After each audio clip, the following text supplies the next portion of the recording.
Σοφία ορθή ακούσομεν του Αγίου Ευαγγελίου, ειρήνη πάση. Εκ του κατά Ματθαίον Αγίου Ευαγγελίου το ανάγνωσμα πορόσχομαι.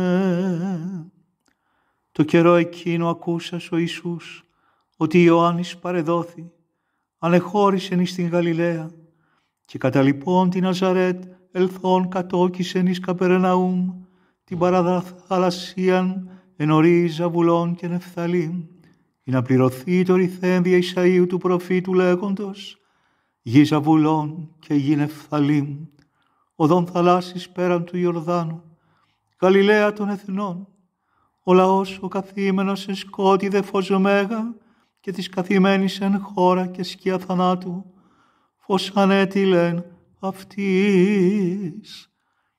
Από τότε ήρξε το Ιησούς κηρύσσειν και λέγειν, μετανοείτε, ίνκι και γάρ, η βασιλεία